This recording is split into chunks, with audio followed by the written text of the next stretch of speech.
and this cost is incurred before this date, and एक minute and the cost of, यूं लिखो, and the cost of 17 million, and the cost of 17 million is incurred before this date, therefore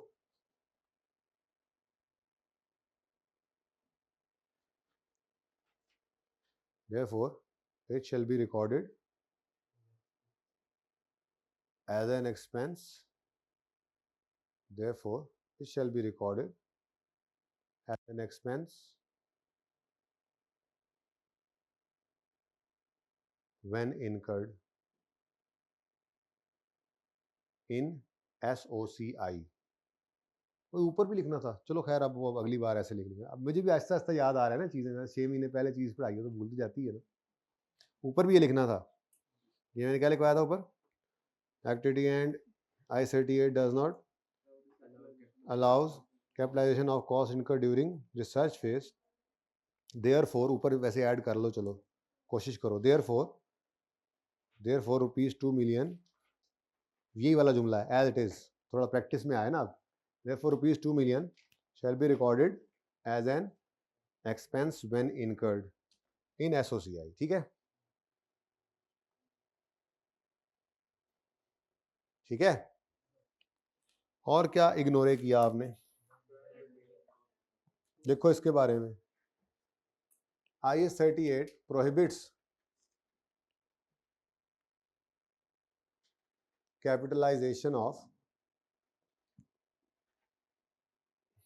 I-38 prohibits capitalization of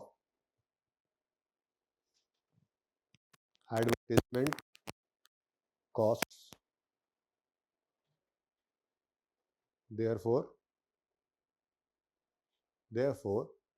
brand building cost amounting to 16 million. Therefore brand building cost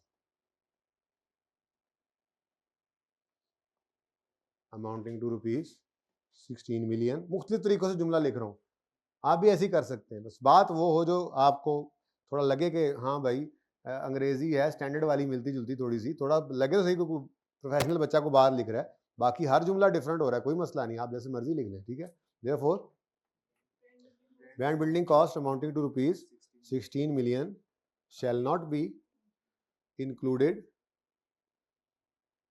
या shall not be, बल्कि ऊपर capitalise लिख दिया है ना। दिल तो मेरा ये कह रहा था कि उसने ये कहा है ना, असल में तो उसने ये कहा है कि बताओ इग्नोर किस किस को किया है, वाइल कंप्यूटेशन क्यों किया है, तो वो बता रहे थे। तो चले खैर इसी तरह से, ताकि ये जनरल बन जाए। एक minute, I-38 prohibits capitalization of advertisement cost.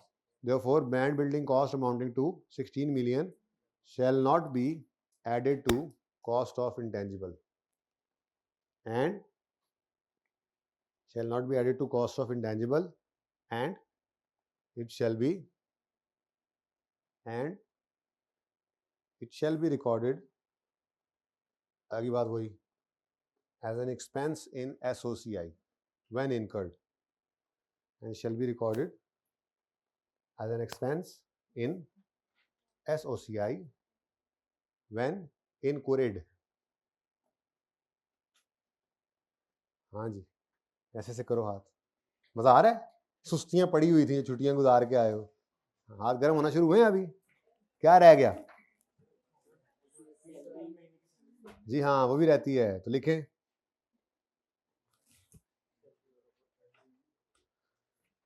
अच्छा, अब उसमें ना चूंकि फिगर बनानी पड़ेगी तो ऐसे लिखना है,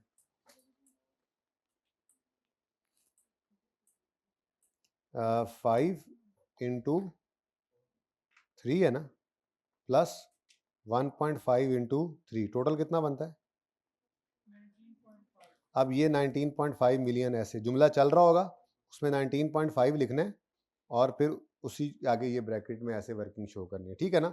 अब जुमला यूं लिखेंगे आप, डायरेक्टली एट्रीब्यूटेबल सैलरीज, लफ्ज डायरेक्टली एट्रीब्यूटेबल लिखेंगे क्योंकि है तो डायरेक्टली एट्रीब्यूटेबल था। हमने क्यों इग्नोर किया, क्योंकि उस पीरियड से रिलेट करता था जिस पीरियड में अभी कैपिटलाइजेशन क्राइटेरिया मीट नहीं हुआ था, ठीक है ना, लिखें directly attributable salaries and overheads, directly attributable salaries and overheads amounting to rupees 19.5 million, amounting to rupees 19.5 million, bracket में ये काम कर देंगे, amounting to rupees 19.5 million relates to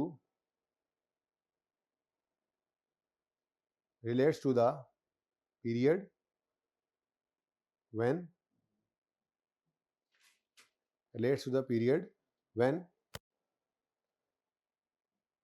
capitalisation criteria या रिकॉर्डिंग क्राइटेरिया कुछ भी लिख लो, when capitalization criteria was not met,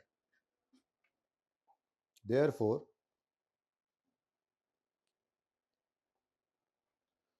कहाँ था मैं, directly attributable salaries and overheads amounting to rupees 19.5 million relates to the period when capitalization criteria या recording criteria for capitalisation, दोनों बातें लिख सकते हो, was not met, therefore these costs, या वो एक फिगर लिखी हुई है तो दिस कॉस्ट भी कह सकते हो, shall be charged to profit and loss as an expense as incurred, वो लिख लो ना आप जुमला, आप वो तो याद हो गया है ना, चलो बस जी कहानी खत्म। अब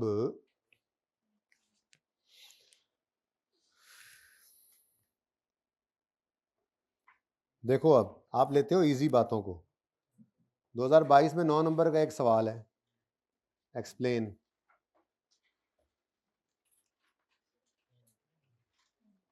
अच्छा उसके बाद कल कराऊंगा जाहिर है, मैं ये आपको शायद डिक्टेट भी करूं, लेकिन पहले चेक करूंगा।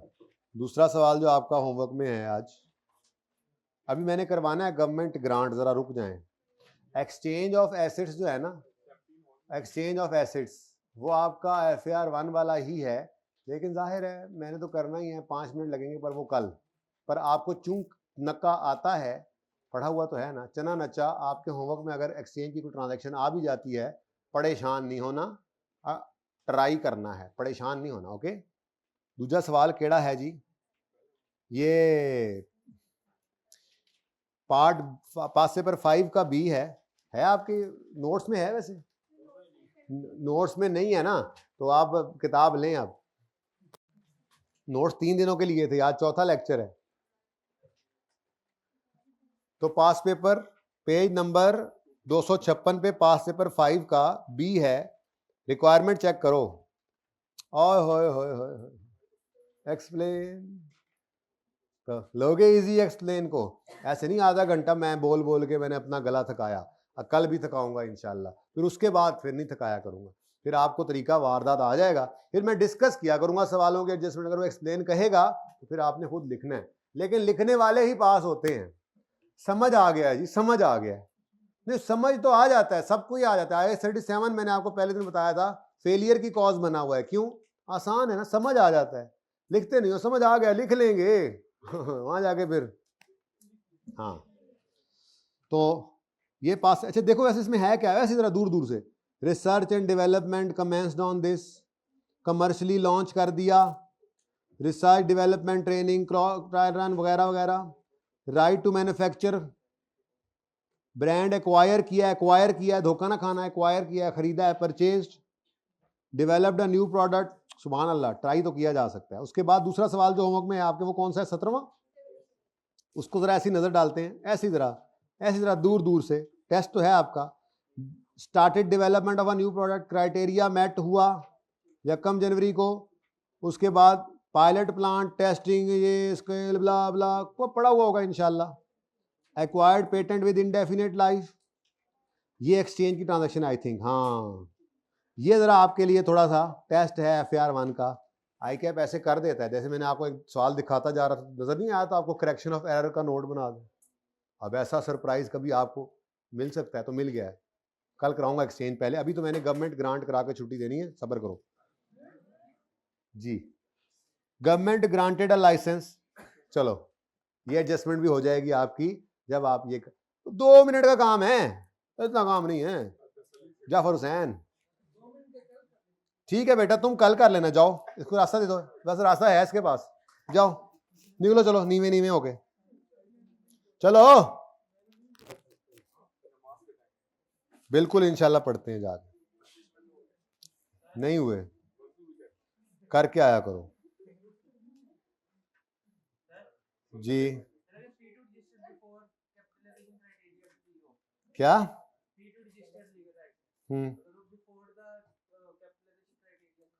क्या मतलब, चीज बनी नहीं पहले रजिस्टर कैसे करा सकते हैं हम? वो बनना शुरू हुई होगी क्राइटेरिया मीट होने के बाद, फिर बन के कंप्लीट हुई होगी, फिर रजिस्टर करते हैं हम, वो पहले जा नहीं सकती।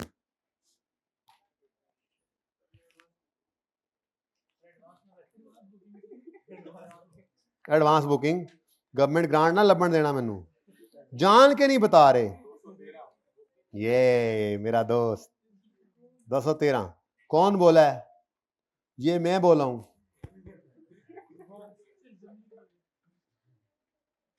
लो मेरे बच्चों, हाले भी नहीं लभ्या मैंने। लो जी, गवर्नमेंट अगर आपको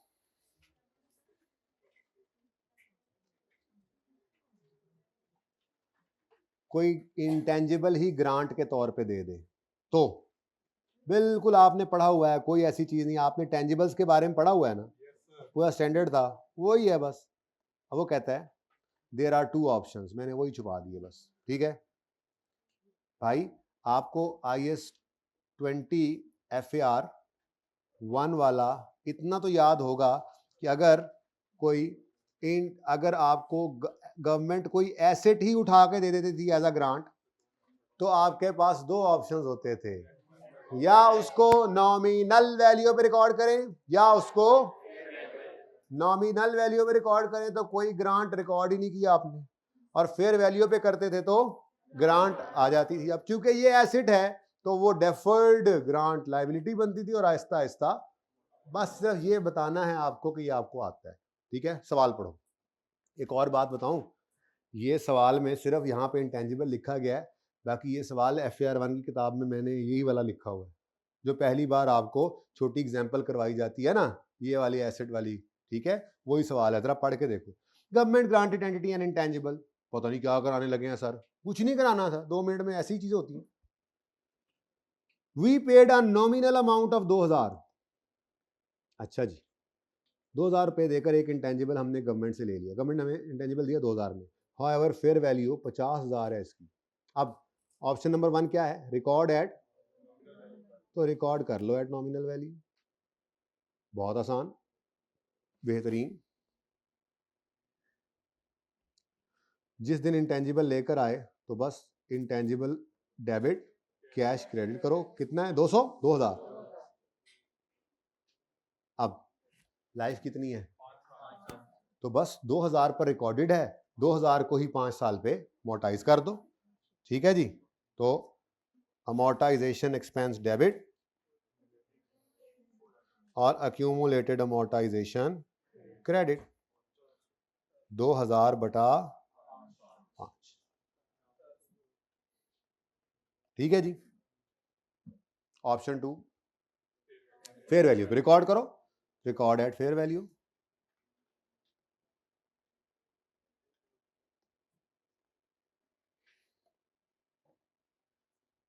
यहां तक तो चली जाएगी कहानी जी। रिकॉर्ड एट फेयर वैल्यू, तो फेयर वैल्यू कितनी है जी इसकी, तो इनटेंजिबल डेबिट